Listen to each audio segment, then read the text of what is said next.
Hello, welcome to Midday Live with me, Efwa Tieko. We are coming to you from the News Hub at Adesawe here in Kanda, Accra. The headlines.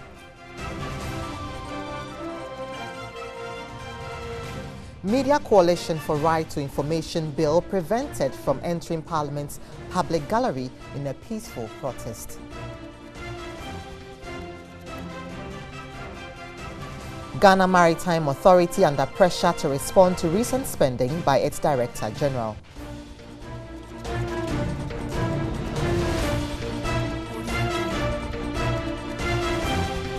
An exploding human consumption blamed for massive drop in global wildlife population in recent decades.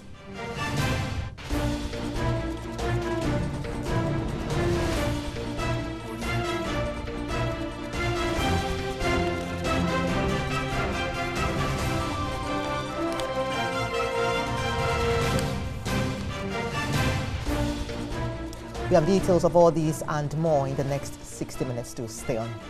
Now to our very first story, members of the Media Coalition for Passage of RTI have been prevented from entering Parliament after they showed up this morning. It is unclear what may have caused this. Ghana journalists and media practitioners are pushing for the passage of the Right to Information Bill, which they say has been long overdue. The members said they were determined to embark on a series of action, including demonstrations to force the passage of the bill into law. The formation of the coalition follows the foot-dragging tactics of the two previous parliaments in passing the RTI bill. The first attempt at enacting the law on the right to information was made when the bill was presented to Parliament on February 5, 2010. The bill has been in Parliament for nearly a decade, but its passage has evaded Ghanaians amid promises from successive governments.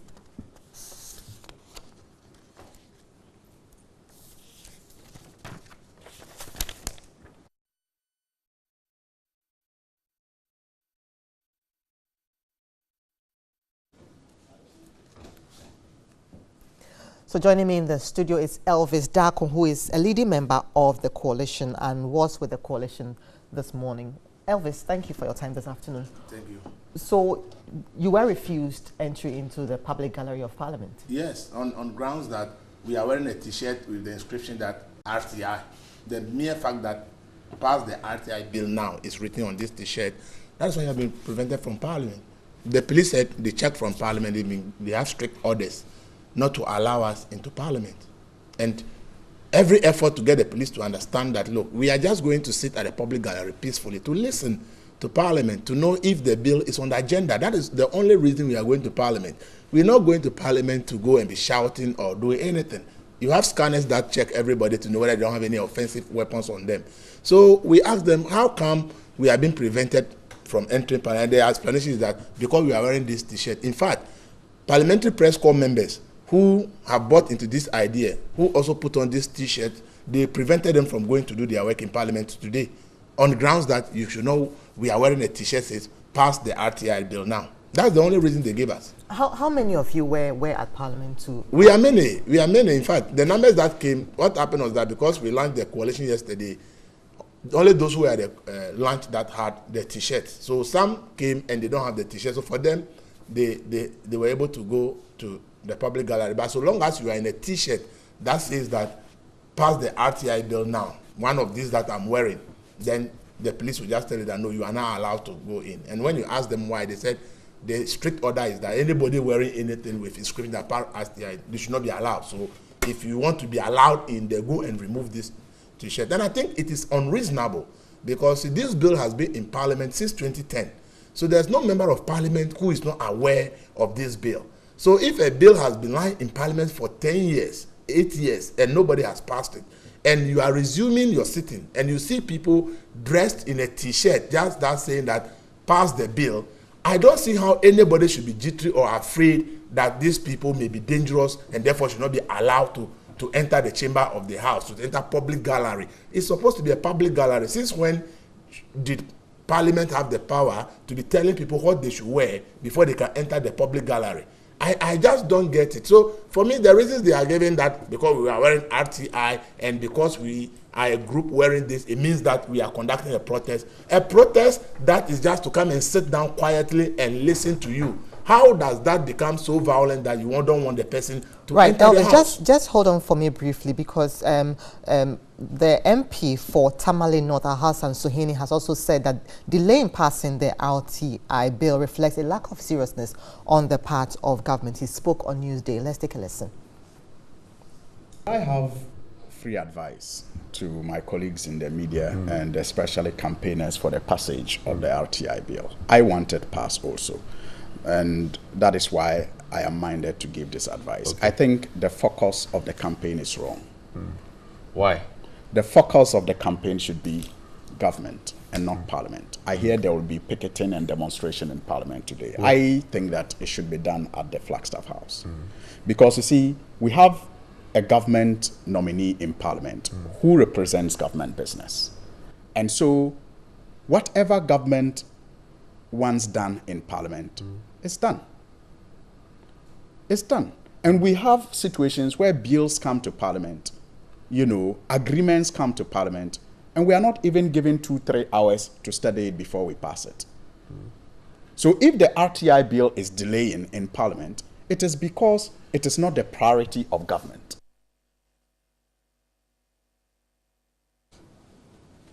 So Elvis, you did hear Suhini there saying that the focus of your protest is wrong and that it should be directed at the executive. Well, if I want to agree with him, it will be bad because his party just left government less than 2 years ago. They also had the opportunity to pass it. So what he said is something we have to go by. It means that he's telling above governments are deliberately refusing to pass the bill. If a bill has come to parliament and changes are supposed to be made, there's a committee that sits on it and is supposed to do the changes before it is passed. And he be a member of parliament telling us that we should go and picket at the presidency or something. Why did his people vote for him? Is he also not a Ghanaian? Is he not representing a section of the public? Can't he also put pressure on the government to pass it if he believes in this bill that it should be passed? So he's trying to shift blame, but he is a sitting member of parliament. So he cannot tell us that because government did not get it passed because it is only the problem, then he is also a problem. So you see, this is the situation where people want to be shifting blame. We are aware that everything that the government side needs to do has been done. Let's forget about everything that has happened in the past. Now the focus is, where is the bill?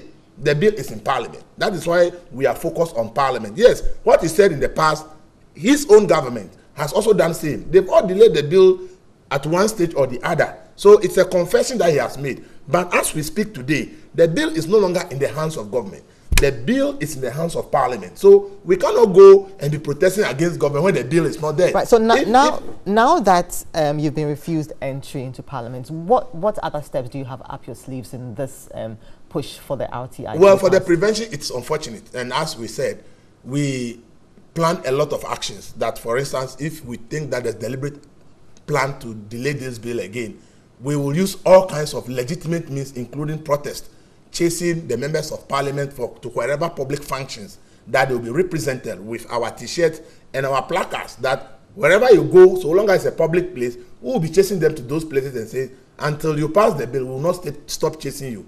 And we even are considering talking to media owners to have the possibility of media blackouts on major programs that parliament will hold. For instance, if there's going to be a budget reading, or president is going to come into parliament, or speaker's own session of parliament, if any of these are going to happen and we see that deliberately the bill is still being delayed this time round, we have the action plan that we will even have a media boycott of some of these major events so that they will understand that the people who voted for them need information.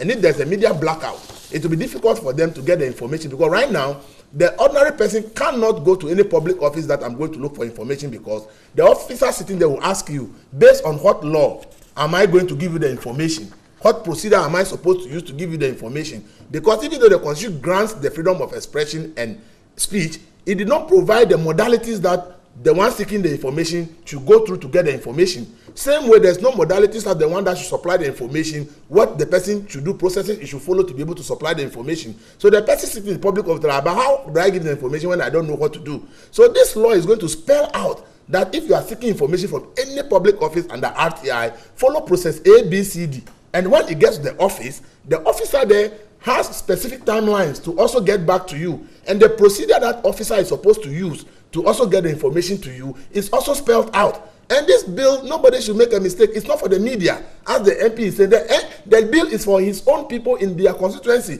For instance, if government says we are distributing free fertilizers to farmers, the people in your constituency, if the fertilizers go there and they are not getting it, what process will they use to be able to go and ask the appropriate authority that I am aware that fertilizer is to be distributed to farmers here freely, but I am a farmer and I don't have the fertilizer? How does that constituent who voted for him to be there ask for that information? That is what the Freedom of Information Bill is seeking to achieve. We're in this country where there were market fires. We brought experts even from outside to come and look into it. When we went to ask for the information and say, we want to know what is the report of the committee, they told us it's a national security document, so they can't give it to us. How can market fires become national security document? Elvis, points well made. Thank you very much for your time this afternoon. Elvis Darko is a leading member of the coalition that is seeking to push for the passage of the RTI bill. Now, on to some other news. Now, education. Actually, the Colleges of Education Teachers Association of Ghana, CTAG, has withdrawn its services to all 46 public colleges of education across the country. The indefinite strike is over what leaders claim to be discrimination against members. The association is demanding payment of market premium as well as book and research allowance comparable to what is given other teachers in public tertiary educational institutions. Ashanti Regional Correspondent Ibrahim Abubakar has been speaking with CTAG. By law, to negotiate for and on behalf of government, started engaging us on the 29th of July this year. And in all the discussions, we believe that the entrenched position taken by government is not helping our cause. Because you cannot tell us that our claim is legitimate, for which premise you have invited us for the negotiation. And when we come around the table, you tell us that because government has no money to accommodate our thing in the scheme of things, we should go home with 127 Ghana cedis as market premium, whereas our colleagues who hold similar qualification and do the same work that we do go home with between 1,600 and 1,800. Remember, the 1992 Constitution of Ghana, Article 24(1), that is bigger than whatever it is that we are all doing, posits that employers have that responsibility to ensure that the people they employ who have similar qualification and do similar work or equal work are paid equally. And he has no right whatsoever to engage in any form of discrimination. And that is what they are pushing down our throat. So you feel you've been discriminated? Highly discriminated against. Well, we cannot have a system where Act of Parliament will set up an institution as tertiary institution in 2012, Act 847, College of Education Act. Then you tell us that when it comes to salary arrangements, all the other things that have to be done to ensure that the tertiary status, are fully respected are done. But when it comes to extending to the teachers what is due us, that one you drag your feet. What kind of discrimination is this? So have you exhausted all avenue before taking this decision? You remember that it's been forth and then back regarding market premium and book and research allowance. From 2012, any opportunity we've had to engage the media, that has been the cry. That has been the cry. So up until the Fair Wages accepted that our claim was legitimate, then we saw that they were ready to come clear. You cannot tell us the claim is legitimate. Let's negotiate. When you give our colleagues 1,006 and 1,008, we go to the same market. Our children go to the same school. We marry from the same homes. We have the same family and social responsibilities, socioeconomic responsibilities to bear. We think that's unfair. And I don't think anybody listening to me, irrespective of your interest, if you are treated this way, you will take it. Going forward, building Ghana, people or everybody that contribute should be adequately remunerated from top to down.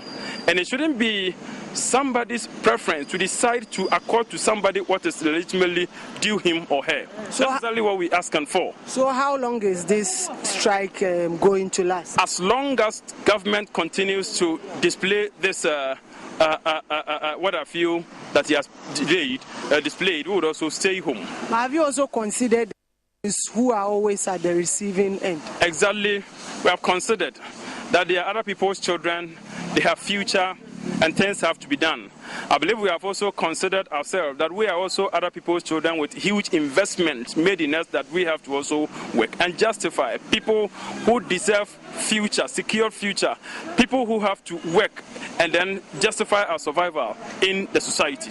Okay, thank you very much. That was the president of CITAG, Prince Obin Hima. Well, all that they are saying is for the government to be fair. They want the government to give them same package that it gives to teachers who have the same qualification with them, as well as execute the same tax with them. When it comes to market premium and also book and research allowance, they do not want to be discriminated on. We will keep updating you on any other development, but for now, all the 46 colleges of education have been affected by this strike action.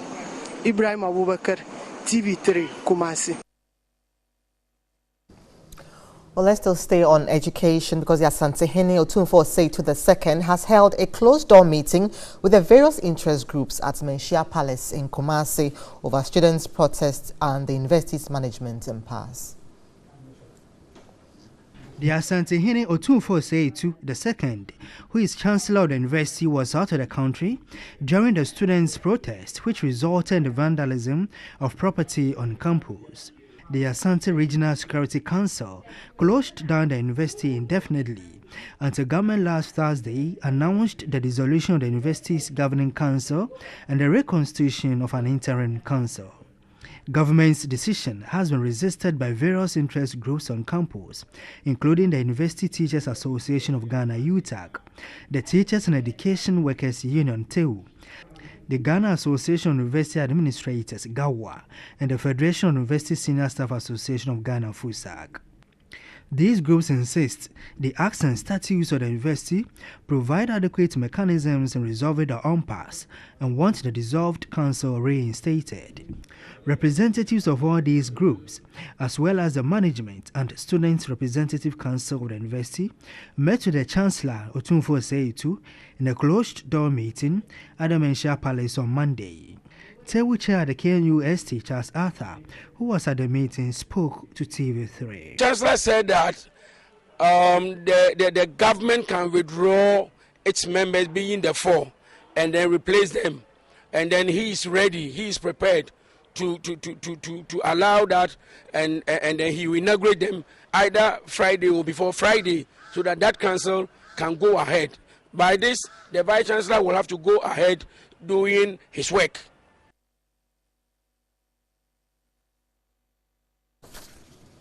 Right, so a new governing council for University of Science and Technology is to be reconstituted on Friday, November 2, for academic work to resume on November 8. These were made known after a crunch meeting in Accra between government and the University Teachers Association of Ghana, UTAG.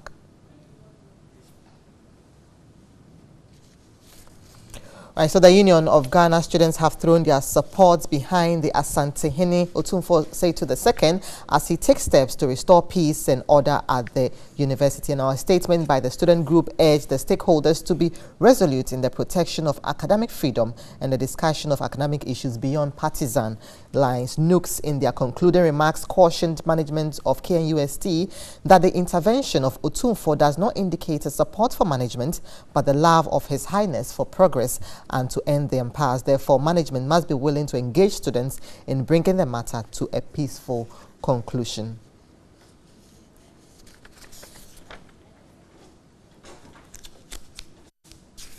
I've been joined in the studio by the Press and Information Secretary of Nooks, Eric Nana Ajuman. Eric, thank you for your time this afternoon. Thanks for having me. So the concluding part of your statement is suggesting that you possibly still do not have confidence in the management of the school. If you allow me to say good afternoon, and obviously same to your cherished viewers, especially our constituents, that is Ghanaian students, both home and abroad. Admittedly, let me begin by saying that the last 1 week has been not just a serious time, but well-defining moment in the history of student activism, particularly relative to the relationship between school authorities and student leaders, and by extension leaders. There's been a lot of water under the bridge. A lot has happened, and finally, we are happy that government has paved the way. And against very formidable anticipation, we were hoping that government intervention would be a solution, but rather turned out to be an escalation of the situation. And we are happy that government has finally paved way to the Chancellor Otumfuo Osei the second to take over the running of affairs for now. So if you are happy, then why issue this sort of caveat that you are, it doesn't mean that the fact that Otumfuo, I mean, virtually saying that you don't have confidence in the management of the school, of the university? I think that cannot be said categorically that we don't have confidence. Let me just read your statement. We don't have confidence in the management. The statement says that the intervention of Otumfuo does not indicate a support for management. What does that mean? Well, does not mean that Otumfuo is supporting management for all what has happened, including the brutalities which were meted out on students. That is basically what we are talking about. And so, and let me also say that we would all agree that fine concerns have been tabled before the University Council, but they have not been addressed yet. Yes, the concerns have not been addressed yet. This is a situation where the Chancellor of the university has taken the matter up and is ready to see the matter through, and you are issuing a statement saying that, I mean, virtually saying that his intervention does not indicate that you support the management. So what if he comes up with a certain stance that you're not in favor of? Well, what we have to understand right now is that the Chancellor has been given the mandate to reconstitute the University Council. And so after Friday, which the University Council will be constituted, the Vice Chancellor, the Chancellor actually, Otumfuo Osei, wouldn't really be in charge of affairs. It is the University Council, which we intelligently are aware that it's only maybe the government representatives who will be changed, but the others will be maintained. But bottom line is, our concerns have not been addressed yet. And that is why we issue this, to make the point clear that we are still following the process. Otumfuo stepping in to take charge does not mean that the whole week celebrations, which were put together to be celebrated 1 week, has been addressed. The consolidated student bank accounts still is maintained. The conversion of horse is still in place. So we issue this out to make it clear that we are still following the process, and that Otumfuo's intervention is for, you know, the respect that we have for him, but does not in any way indicate support for management, including the brutalities they meted out on students. So we are awaiting the reconstituted board of the university. Are you prepared to work with that board? Absolutely, absolutely. We are happy, and we trust the judgment of the Chancellor, that is Otumfuo Osei, that by Friday, when it is announced, the council taking over would be able to serve all interest, students and top management, as well as other staff of the university. And let me also say that as regrettable as you know, the vandalism which were caused by students last week, where I think generally it's good for our tertiary education, because it has initiated a national dialogue on how school authorities get to even treat student leaders and students by extension. You are not justifying. I am not in any way justifying the vandalism, but I'm saying that the entirety of everything that happened, right from the peacefully planned but violently staged demonstration and all that happened after, I'm saying that the entirety of everything is good for our tertiary education. And moving forward, the media, I know, would be put in a position now to listen to students, not just, you know, report when we go about vandalizing things, but also get to report when students are brutalized. Eric Nanajiman, thank you so much for your time. Now, so a new governing council for University of Science and Technology is to be reconstituted on Friday, November 2, for academic work to resume on November 8. These were made known after a crunch meeting in Accra between government and the University Teachers Association of Ghana. A 3-hour meeting between government and UTAG was held behind closed doors. After deliberations with the leadership of UTAG, government has directed that a new governing council be constituted by Friday, November 2, while investigations into the incidents on campus are carried out. Council is expected to be reconstituted by Friday, November 2nd, 2018. The reconstituted council will then take over from the interim governing council. UTAG has undertaken to restore services, cooperate in resolution efforts, and encourage other stakeholders to join resolution efforts. In accordance with the earlier directive by the President of the Republic, the university is expected to reopen by November 8, 2018 for normal academic work to resume. National President of UTAG, Dr. Rikopoku, praised government for agreeing to reconstitute the Council of KNUST. We support it, and we are going to abide by it to make sure that law and order is restored on KNUST campus, and our dear students return back for us to do what we love to do best. We're hoping that all arrangements being put in place to make sure that the council is reconstituted, vice chancellor restored, all of it would work accordingly, according to the timetable. He pledged strong commitment to ensure internal problems are resolved amicably. On Monday, October 22, students of the university embarked on a demonstration which turned violent, leading to the destruction of property. Well, let's still stay on education. The National Service Scheme has now been expanded to include trained teachers. In the past, teacher trainees underwent mandatory 1 year on-the-job practice, which was equivalent to the National Service Scheme, but that has changed.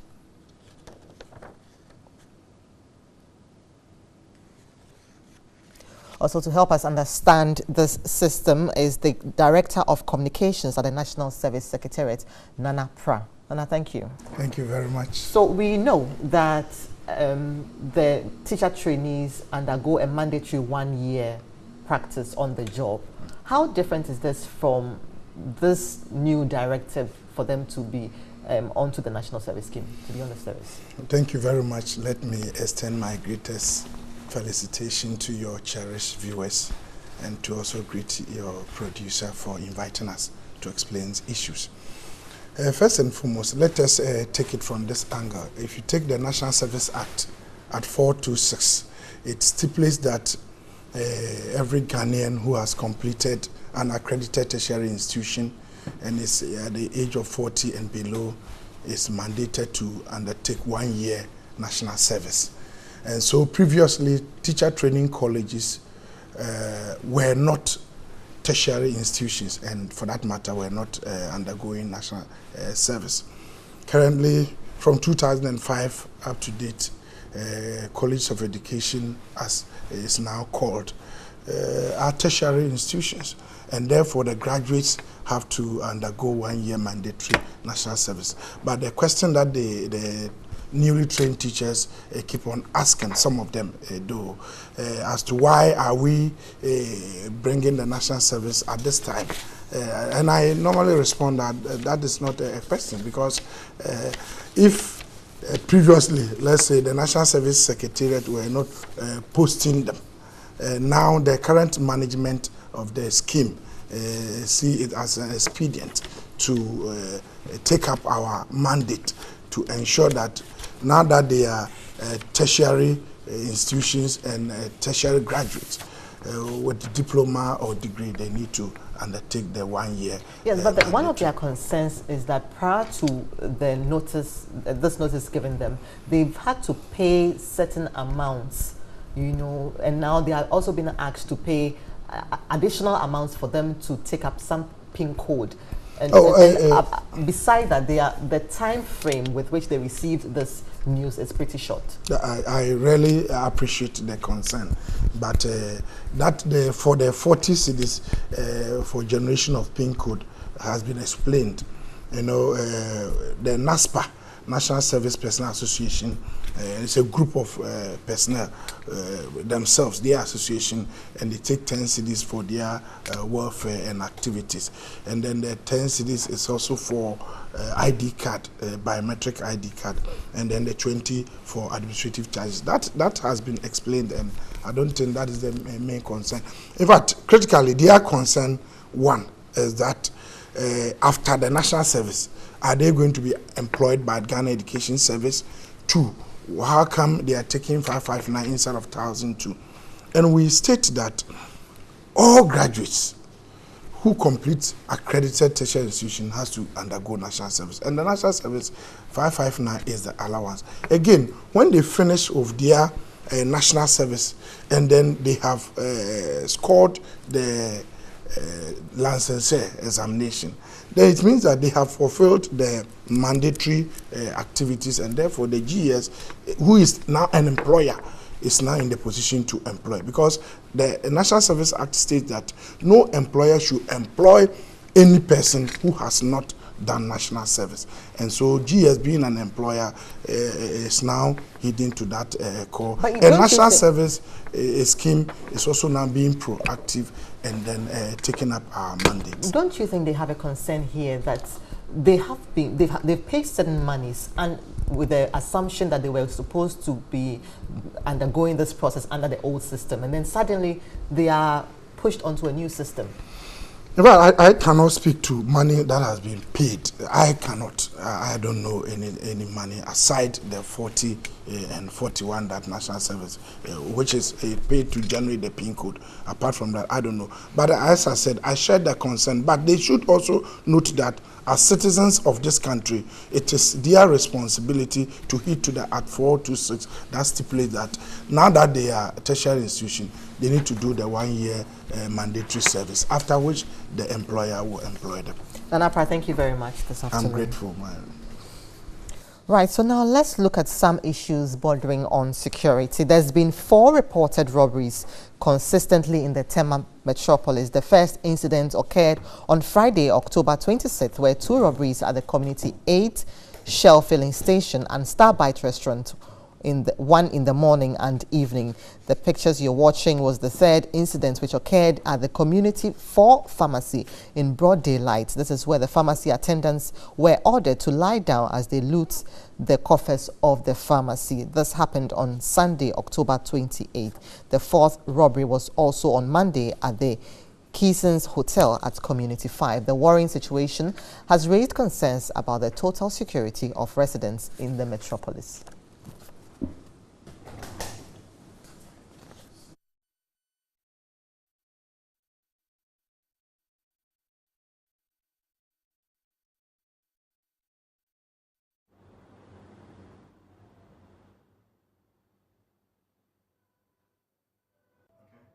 Which occurred at the Community 4 pharmacy in broad daylight in the Tema metropolis. Already there's been 4 reported robberies consistently in that metropolis.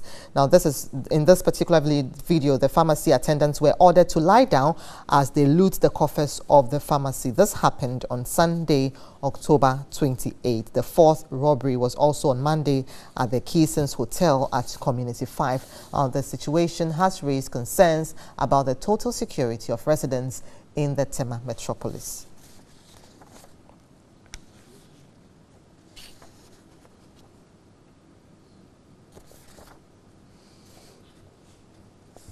All right, so we'll try and bring you more details of that incident subsequently. Now it's time for MTN video reports for today.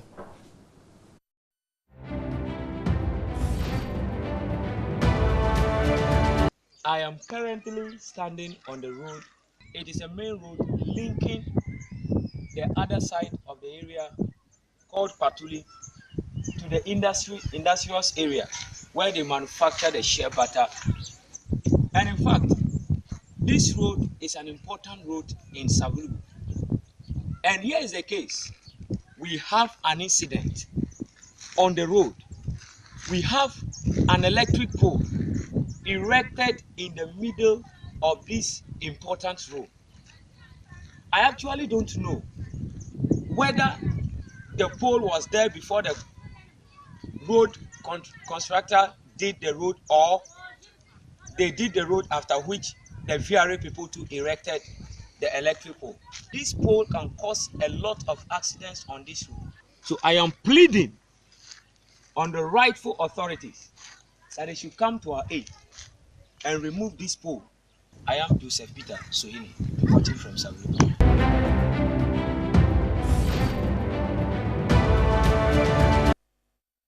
Joseph, thank you very much for that report. You can also send your report to us via our WhatsApp platform 05514 33044. This is Midday Live on TV3. Stay tuned. We'll be back with sports after the break.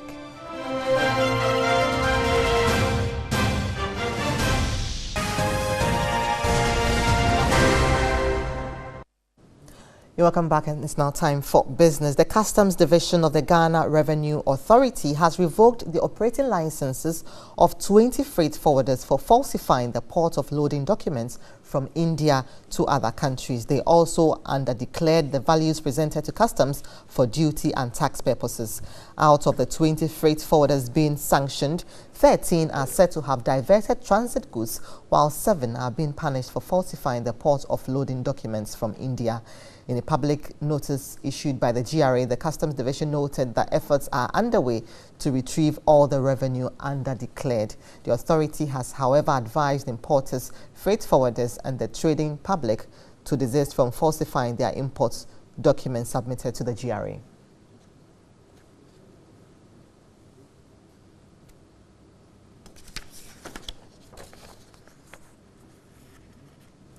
Now, as the Ministry of Finance prepares to present the 2019 budget in November, stakeholders are concerned about government's drive towards increasing domestic revenue mobilization.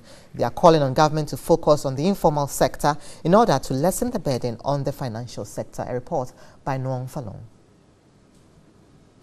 As the Finance Minister, Ken Ofori-Atta, prepares to submit the 2019 budget statement and economic policy, several civil society groups have been making inputs for consideration. Oxfam's Citizen and Accountable Governance Manager Abdul Karim Mohammed has called for innovations in tax administration which will shift focus to the informal sector. He wants the implementation of existing technology that reduces human cash handling and ensures accountability. We propose the idea of, for instance, a tax kiosk within the areas where, the markets are, at neighborhoods, Abosokai and the rest. So that if I'm supposed to go and pay, let's say, 200 cedis worth of tax, I don't have to spend hours in Accra traffic and go all the way to GRA to be able to do that. Other issues that have been raised include the need for tax reforms to digitize the collection process. If you are broadening the system and you're not tackling these inefficiencies, we'll still have a leakage. What do you say? I agree with you perfectly. We need to address the inefficiencies.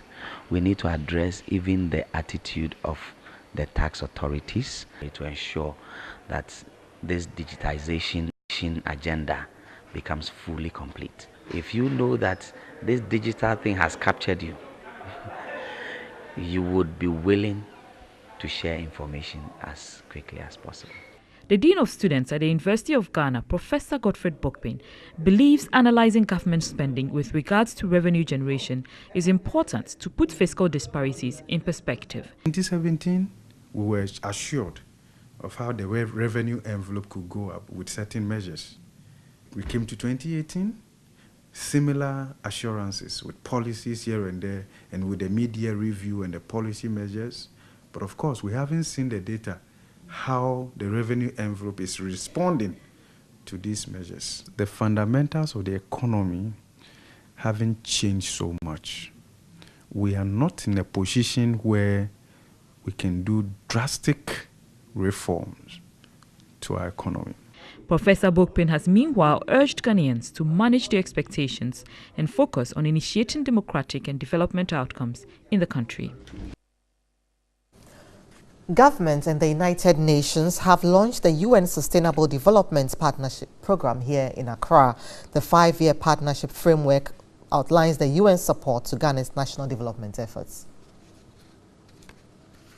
The 2030 Agenda for Sustainable Development is an ambitious global and unified agenda for social, economic, and environmental development, translated into concrete and measurable results through its 17 Sustainable Development Goals. The SDGs are owned nationally, and each country is responsible for setting its own strategies on how to achieve them.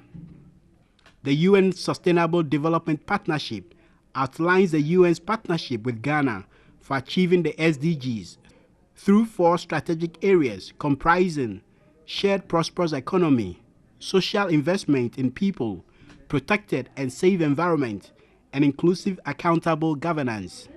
The partnership framework sets out the collective contributions of 24 UN agencies working in Ghana, from World Health Organization, Food and Agriculture Organization, UN Development Program, UNICEF in particular. These agencies will be implementing this partnership program through annual joint work plans agreed with government ministries and agencies and carried out with many implementing partners in government, civil society, and academia. The 5-year UNSDP, at a cost of $441 million, is funded from UN agencies' own resources. Whatever plan that we have, there has to be a link of that plan to the budget. The coordinated program that we have actually has embedded in it the Sustainable Development Goals, and in fact, the UNDAF is also part of that. If you don't do that, it becomes a slogan. The UN Sustainable Development Partnership succeeds the previous UN program, the UN Development Assistance Framework 2012 to 2017. And that's it for business this afternoon. Let's take a quick break. When we return, we have sports.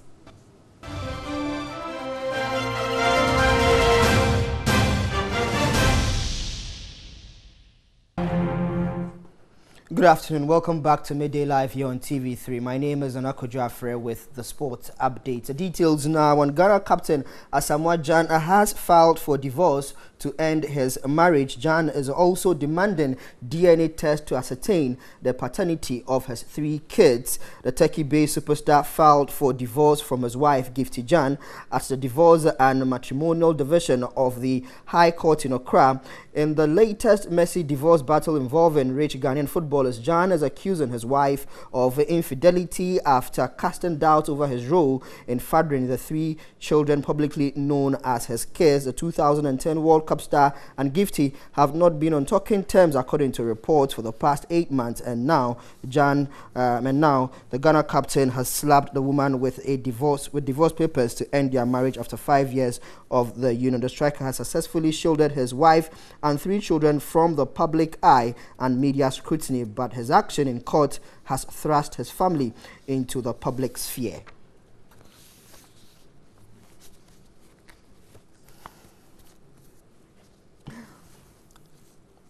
To club football in Spain now, and Real Madrid have sacked Julian Lopetegui as manager after 4.5 months in charge at the Bernabeu. The Spaniards succeeded Zinedine Zidane in June, but the crashing 5-1 El Clasico defeat to Barcelona on Sunday was their 5th loss in 6 games. Real Champions League winners for the past 3 seasons are 9th in La Liga, their worst start since the 2001-2002 season. The 52-year-old will be provisionally replaced by ex-player Santiago Solari.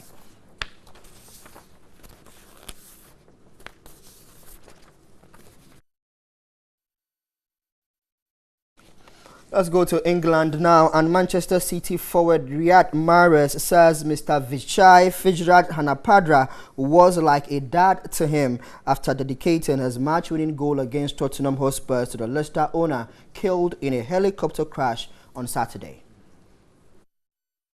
To be honest, it's been very, very difficult for me. It's not easy to have this type of stuff. Yeah, the boss was very special to me. You know, I spent like 4.5 years there, and I have many memories with him. He was such a good person, such a good human. So I'm very, very, very sad, and that's why today when I scored, I put my hands on the sky for him, because he did a lot for me and for Leicester, and it's difficult to speak about it because it's very sad, and it's difficult. It was like a dad for us, you know. He was very, very special. Believe me, he was such a good person, very big heart, and it was And that's all the sports here on Midday Live. My name is Anako Jafre. Thanks very much for watching. Up next is international news.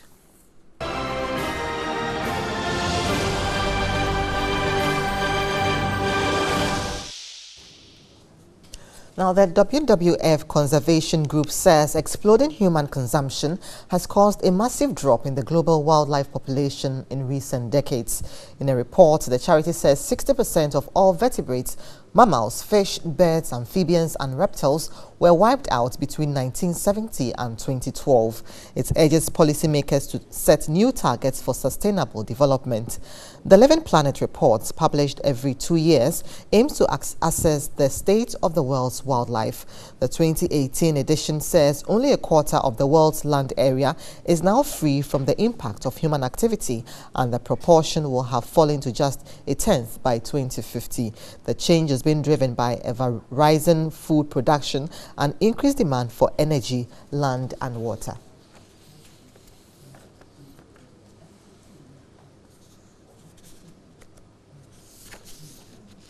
Up next is entertainment.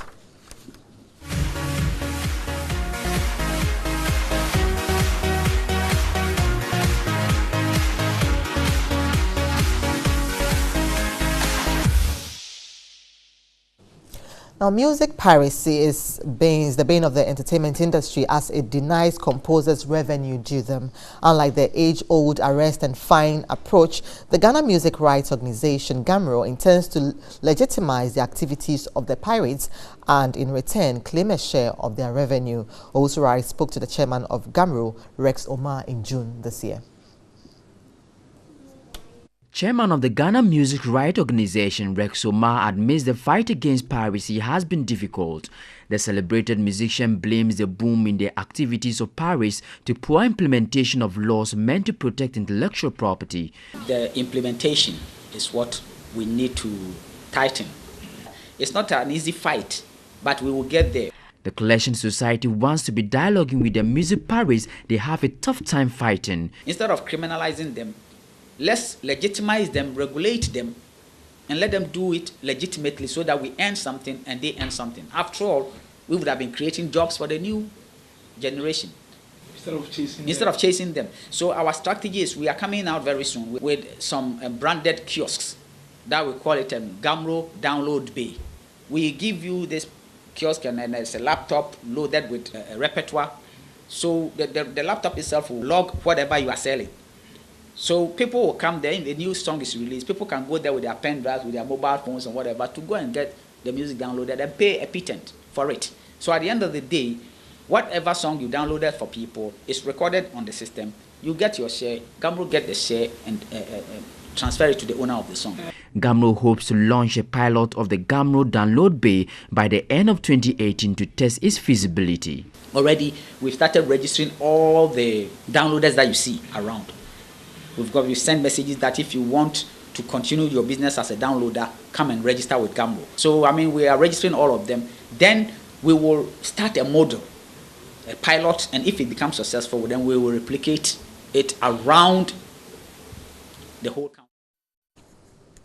So now we're asking how the music pirates are taking the news. Now, Owusu has been interacting with Faisal Fatau, a youngster who has been in the music download business for the past 5 years.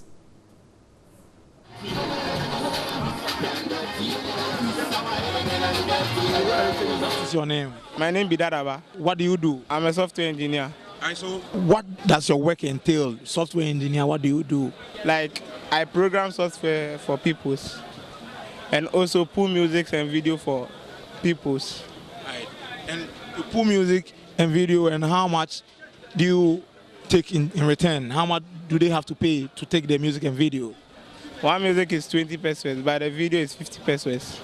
Why? Because the music, Charlie, is huge. It takes a lot of time to put the music together, go to the studio, record, and do a lot of things before it comes out. So 20 pesos is too small. I want my people to enjoy. That's why they give them 20 pesos. You didn't create that music.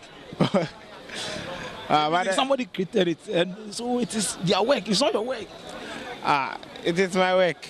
Because I pull it from internet with my credit.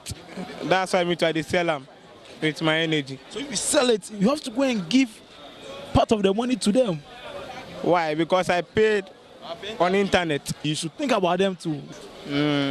That's slow because me paying them there. You have to think about them too. You have to drop something for them. Okay, if they bring rules and regulations there, we go follow. Like they should bring a man to pay this to them, then they should leave us doing our job. To do your job? Yeah. We've been speaking to Gamro. Do you know about Gamro? Giving us a paper. Okay. To sign our full names and.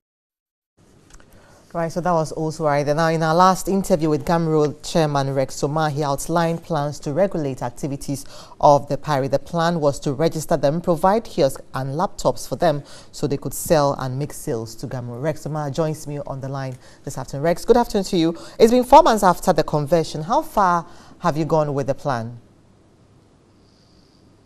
Good afternoon. Yes, this thing is not as straightforward as you think it is, because it's got legal implications. You know, there are two different rights. You have the right of the recorded sound. What these people are doing is they are downloading the recorded sound to other people. And recorded sounds are owned by publishers. So Gamro was just leading it to try to get the publishers together so that, because most of different work that they are dealing with belongs to different companies and different individuals, which Gamro doesn't have the right to give them the permission to download. Gamro can put them together and facilitate, and that is what Gamro is doing. So it's not as if Gamro is going to give them the right to start to download pay other people's music, but Gamro was facilitating, and we are still on course. So where are you in this drive, in this implementation plan? Have you been able to get the consensus of the producers of the music and then the originators of the music as well? There are a whole lot of producers, and they are not downloading only local music. They also download foreign music. Because it's got legal issues, if we are not very careful, they will go and download foreign music and Gamro will be sued. So it's a little bit complicated than it is. So we are, as I tell you, we are in the process discussing with the local producers, including the foreign producers. So it will take a little while. It's not a straightforward thing like that. So how soon do you envisage you can make a headway with this? I can't put timeline on it because it is a little bit complicated. So I can't put timeline on it for you to say, oh, tomorrow we will give them license to start working. We have started registering them. We are looking into technology, how they can be monitored as to who sells what, who downloaded what to who. All these things are very complicated issues that are supposed to be dealt with. Rex Soma, thank you for your time this afternoon. Rex Soma is the chairman of Gamro, and that will be it for Midday Live for today. For more news, please go to 3news.com. My name is Efwa Tieku. Good afternoon.